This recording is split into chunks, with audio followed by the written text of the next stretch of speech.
विधाता के लिखे को कोई नहीं मिटा पाया। दोस्तों, बहुत समय पहले की बात है। भगवान शिव की नगरी काशी में एक बहुत ही ज्ञानी ज्योतिषी रहते थे। वह सभी शास्त्रों और वेदों के ज्ञाता थे। उनकी ख्याति बहुत ही दूर दूर तक फैली हुई थी और दूर दूर से लोग अपना भाग्य दिखाने के लिए उस ज्योतिषी के पास आते थे। वह ज्योतिषी बहुत ही ज्ञानी थे। जिन लोगों का भी भाग्य देखकर उन्हें बताते थे, वह बात सच साबित होती थी। दूर से ही उनका भाग्य पढ़कर यह बात बता देते थे कि उनके भाग्य में क्या लिखा हुआ है। भूत, भविष्य और वर्तमान तीनों कालों का ज्ञान रखते थे। फिर उस ज्योतिषी के घर पर एक सुंदर बालक ने जन्म लिया। ज्योतिषी और उसकी पत्नी उस बालक का अच्छी तरह से पालन पोषण करने लगे। धीरे धीरे जब वह बच्चा बड़ा हुआ और उसकी उम्र जब 8 वर्ष की हो गई, तो एक दिन बालक ने देखा कि उसके पिताजी के सामने बहुत सारे लोग बैठे हुए हैं और उसके पिताजी सभी का बारी बारी से भाग्य देख रहे हैं और लोगों को भूत, भविष्य और वर्तमान के बारे में बड़े ही अच्छे तरीके से बता रहे हैं। जब उस बालक ने यह सब देखा तो उसके मन में भी अपना भाग्य दिखाने की इच्छा जागृत हुई और इसी इच्छावश वह अपने पिता के पास गया और कहने लगा, पिताजी, आप सभी का भाग्य देखते हैं और सबको उनके भाग्य के बारे में बताते हैं। क्यों ना आज आप मेरा भी भाग्य देख लीजिए और मुझे भी बताइए कि मेरे भाग्य में क्या लिखा हुआ है। उस अबोध बालक की बात सुनकर वह ज्योतिषी कहने लगा, बेटा, अभी तुम बालक हो, अभी तुम्हारे भाग्य दिखाने की अवस्था नहीं हुई है। जब तुम्हारी वह अवस्था हो जाएगी, तब मैं तुम्हारा भी भाग्य अवश्य देखूंगा और फिर मैं तुम्हारे भाग्य के बारे में तुमको सब कुछ बता दूंगा। जब वह बालक अपने पिता के ऐसे वचनों को सुनता है, तो उसके मन में थोड़ा सा दुख होता है और दुखी मन से वापस अपने घर में अपने माँ के पास लौट जाता है। धीरे धीरे समय बीतता है। फिर एक दिन वह ज्योतिषी अपने आसन पर बैठा हुआ था। तभी खेलते खेलते उसका पुत्र उसके पास गया और फिर उससे अपना भाग्य दिखाने की जिद करने लगा। ज्योतिषी ने कहा, ठीक है बेटा, मैं तुम्हारा भाग्य देखता हूँ, तुम मेरे सामने आकर बैठ जाओ। फिर ज्योतिषी ने अपने पुत्र का भाग्य देखा। उस ज्योतिषी ने अपने ग्रंथों को खोला, फिर अपने पुत्र के ललाट को देखा। जब उसने गणना की तो ज्योतिषी ने देखा कि मेरे पुत्र का विवाह तो एक नीच कुल की कन्या के साथ होना लिखा है। जब उसने यह देखा तो वह सोचने लगा कि अब क्या होगा। मैं जाति से उच्च कुल का ब्राह्मण हूँ और मेरे पुत्र का विवाह यदि नीच कुल की लड़की से होगा, यदि ऐसा हो गया तो मैं कहीं का नहीं रहूँगा और किसी को अपना मुंह दिखाने के लायक भी नहीं रहूँगा। नहीं नहीं, मैं ऐसा नहीं होने दूँगा। जब मैं भाग्य देख सकता हूँ तो मैं भाग्य को बदल भी सकता हूँ। जब उस ज्योतिषी ने कुछ और गहराई से उस ग्रंथ को देखा तो उसकी गणना से उसे पता चला कि उसी गंगा के किनारे कोसों दूर एक मछुआरे का परिवार रहता है और उसके परिवार में अब तक 5 पुत्रियों का जन्म हो चुका है। और जो मछुआरे की 5वें नंबर की कन्या है, जिसकी उम्र मात्र 7 महीने की है और जिसका नाम उस मछुआरे ने चंद्रमुखी रखा है, और मेरे पुत्र का विवाह उस लड़की से होगा, ऐसा मेरे पुत्र के भाग्य में लिखा हुआ है। तो ज्योतिषी ने सोचा, मैं अपने पुत्र के भाग्य को जरूर बदलूंगा, मैं इसमें समर्थ भी हूँ। जब मैंने अपने पुत्र के भाग्य को देख ही लिया है, तो मैं इसके भाग्य को बदल भी सकता हूँ। ज्योतिषी कहता है, मैं भी आज देखता हूँ कि भाग्य बड़ा है या मैं बड़ा हूँ। आज वह ज्योतिषी ब्रह्मा जी के लिखे हुए विधान को बदलने के लिए चल देता है और चलते चलते उस मछुआरे के घर पहुँच जाता है। जब उस मछुआरे ने देखा कि काशी के एक महान ज्योतिषी उसके द्वार पर खड़े हैं, तो उस मछुआरे ने उस ज्योतिषी का बड़ा ही आदर सत्कार किया और कहने लगा, मुझ गरीब की कुटिया में आप पधारे हैं, यह तो मेरे लिए सौभाग्य की बात है। ज्योतिषी कहने लगा, हे मछुआरे, मैं किसी उद्देश्य से तुम्हारे पास आया हूँ। मैं तुमसे यह जानना चाहता हूँ कि 7 महीने पहले तुम्हारे घर में किसी कन्या ने जन्म लिया है क्या? तो मछुआरा कहने लगा, हाँ महाराज, 7 महीने पहले हमारे घर में एक पुत्री ने जन्म लिया है। ज्योतिषी ने कहा, क्या उसका नाम चंद्रमुखी है? तो मछुआरा बोला, जी महाराज, उसका नाम चंद्रमुखी है, क्योंकि उसके चेहरे पर चंद्रमा के समान सुंदरता है। इसी कारण मैंने उसका नाम चंद्रमुखी रखा है। ज्योतिषी ने कहा, हे मछुआरे, मैं त्रिकालदर्शी हूँ। मैं तो इस रास्ते से जा रहा था, तो मैंने देखा कि तुम पर तो बड़ा घोर संकट आने वाला है। जब तक तुम्हारी सबसे छोटी पुत्री तुम्हारे घर में रहेगी, तब तक तुम्हें पुत्र रत्न की प्राप्ति नहीं होगी। यदि तुम अपने घर के आंगन में पुत्र खेलता हुआ देखना चाहते हो, तो तुम्हें अपनी छोटी पुत्री को अपने घर से दूर भगाना होगा। ज्योतिषी के ऐसे वचनों को सुनकर मछुआरा बोला, महाराज, अभी तो वह नवजात बालिका है, उसकी आयु तो अभी मात्र 7 माह की है। मैं ऐसे हालत में उसे कहाँ छोड़ सकता हूँ? ज्योतिषी ने कहा, हे मछुआरे, जब मैं तुम्हें यह बता सकता हूँ, तो मैं तुम्हारी सहायता भी कर सकता हूँ। हे मछुआरे, मेरी कोई पुत्री नहीं है। तुम एक काम करो, तुम अपनी इस कन्या को मुझे दे दो। मैं इसका पालन पोषण करूँगा, और जब यह बड़ी हो जाएगी तो मैं अच्छा सा वर ढूंढकर इसका विवाह भी कर दूँगा। फिर वह मछुआरा पुत्र की लालसा में अपनी नवजात पुत्री को उस ज्योतिषी को दे देता है। ज्योतिषी मन ही मन बड़ा खुश होता है और उस छोटी सी कन्या को लेकर चल देता है। चलते चलते वह ज्योतिषी सोचता है कि इस कन्या को मैंने मार दिया तो मुझे बाल हत्या का पाप लग जाएगा। फिर उस कन्या से छुटकारा पाने के लिए वह ज्योतिषी एक बढ़ई के पास जाता है और उस बढ़ई से एक लकड़ी का छोटा सा बक्सा बनवाता है, और उस बक्से में वह उस नवजात कन्या को सुलाकर माँ गंगा के जल में प्रवाहित कर देता है। और ज्योतिषी सोचने लगता है कि यह बक्सा कुछ ही दूर जाएगा और अपने आप ही डूब जाएगा और यह लड़की भी मर जाएगी। इस तरह मेरा इससे पीछा भी छूट जाएगा और मुझे बाल हत्या का पाप भी नहीं लगेगा।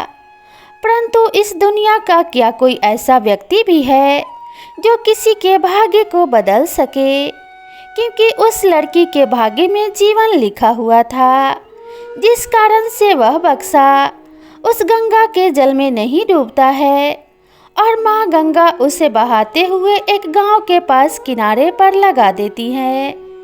इधर उस गांव का पंडित सुबह सुबह स्नान करने के लिए आता है, तो उस पंडित की नज़र उस बक्से पर पड़ती है।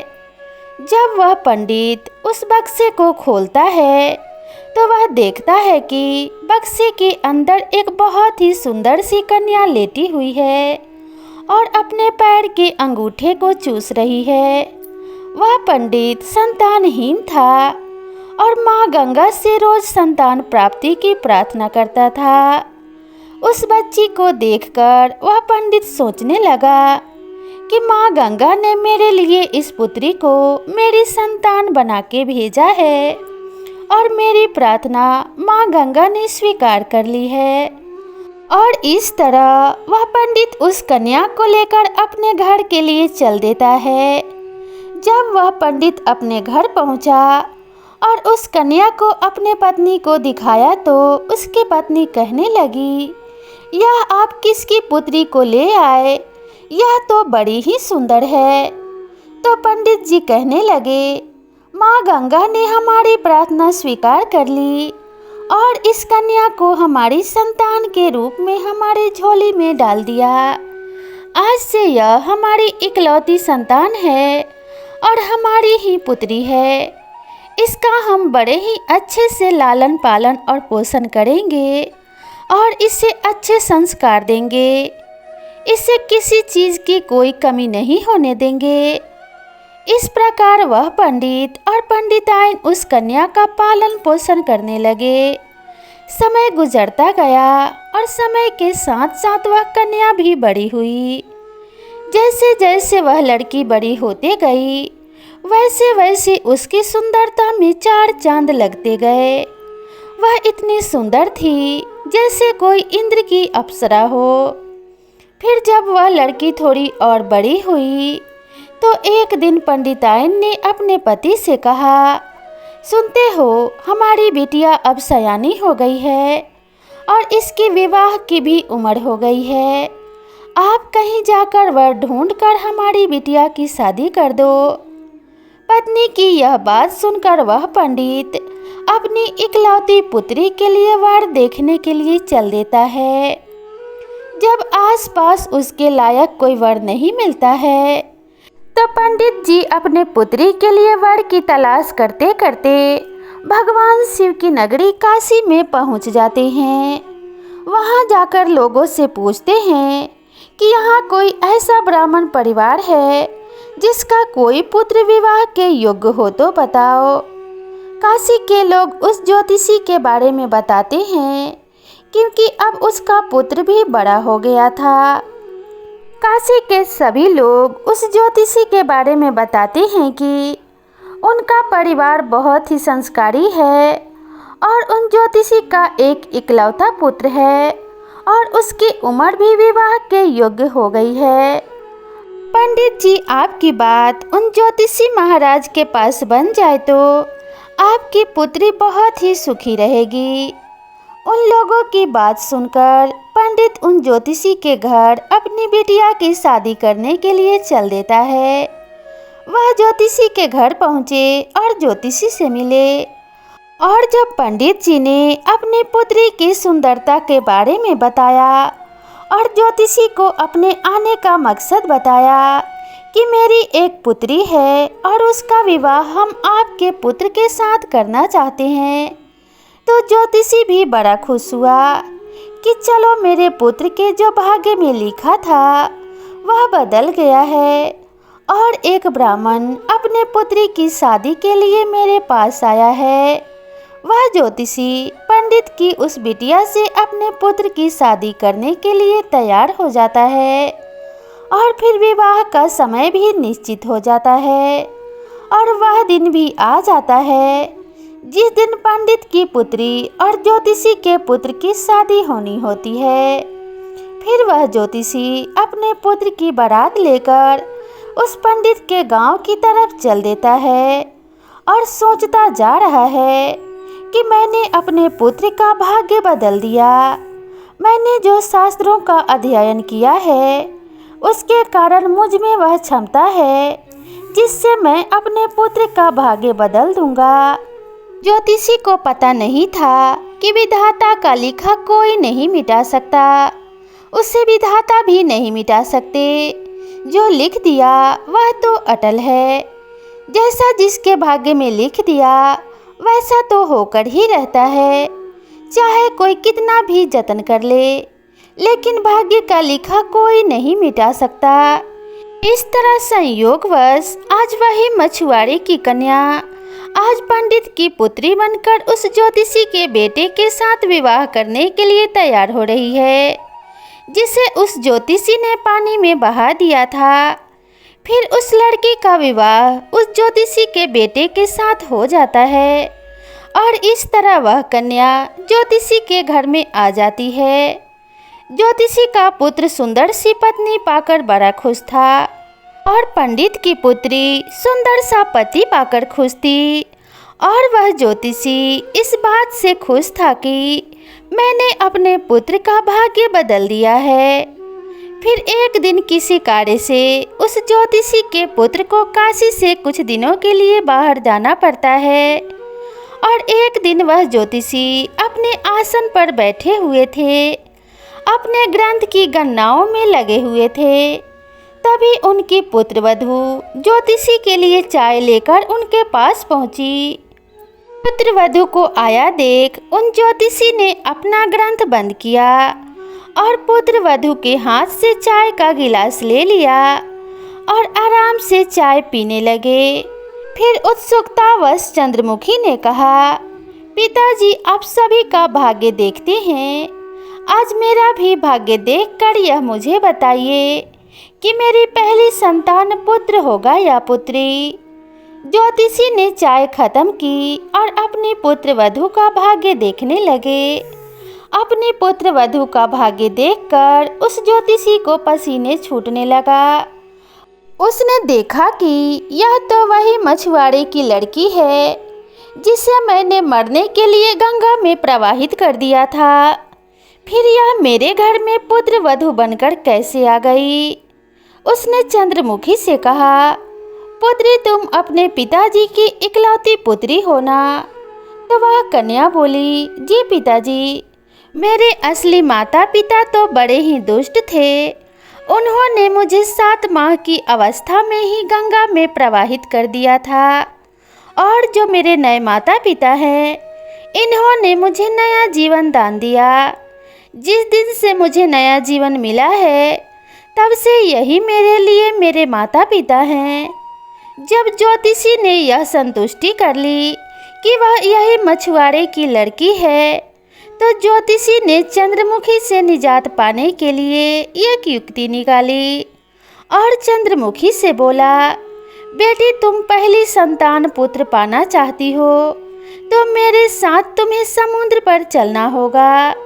जब दोनों ससुर और पुत्रवधू समुद्र पर पहुँचे तो ज्योतिषी ने अपने हाथ से एक अंगूठी निकाली और उस अंगूठी को दिखाते हुए समुद्र में फेंक दिया और चंद्रमुखी से कहा, बेटी जिस दिन तुम्हें यह अंगूठी मिल जाए उस दिन तुम अपने घर आ सकती हो।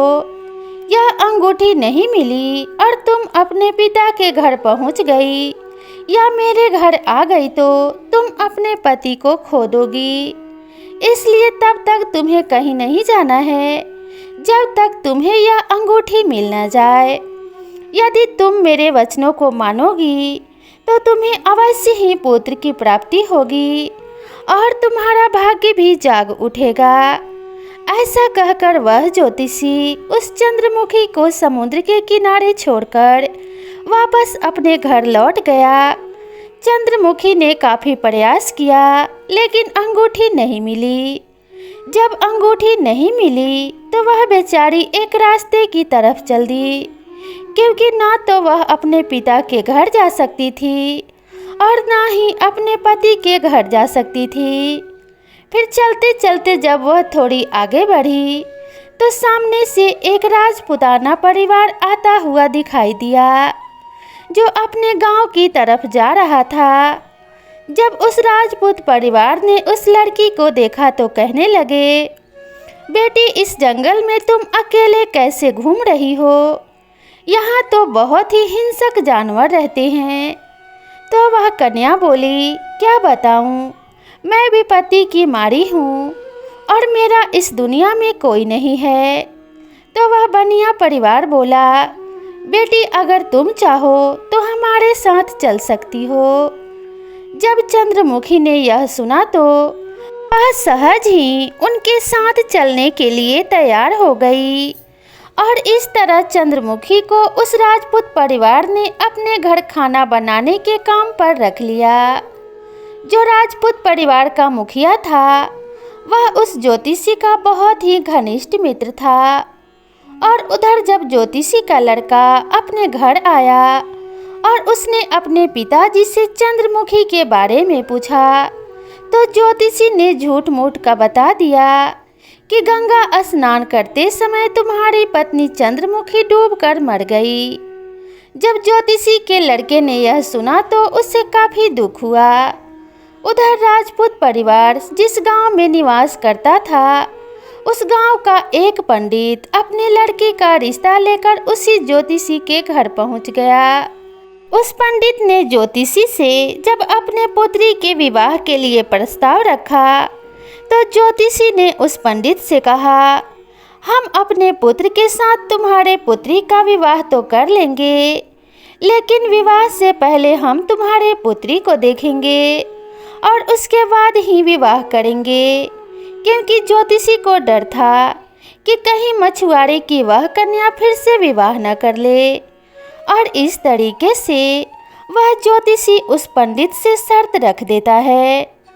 वह पंडित ज्योतिषी की शर्त मानने के लिए तैयार हो गया और अपने गांव को वापस लौट गया। अब ज्योतिषी अपने पुत्री के लिए लड़की देखने को उस पंडित के गांव की तरफ चल दिया। उधर जो अंगूठी उस ज्योतिषी ने समुद्र में फेंकी थी, उससे एक मछली निकल गई। एक दिन किसी मछुआरे ने समुद्र में जाल फेंका तो उसे वही मछली मिली जो अंगूठी निगल गई थी। उस जाल में वह फंस गई।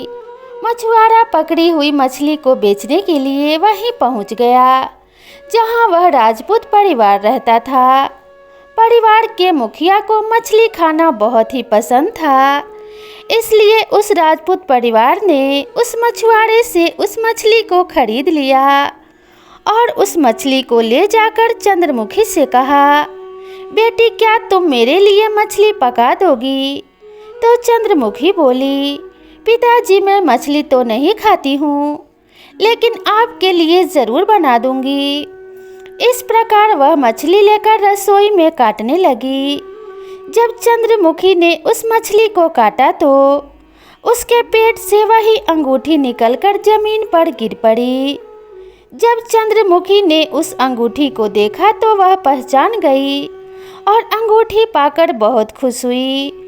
उधर वह ज्योतिषी अपने पुत्र को लेकर पंडित के गांव में पहुंचा और अपने बेटे से कहने लगा, हे पुत्र, इस गांव में हमारे घनिष्ठ राजपूत मित्र रहते हैं। पहले हम उनके पास चलते हैं और उसके बाद हम तुम्हारे लिए लड़की देखने पंडित जी के घर जाएंगे।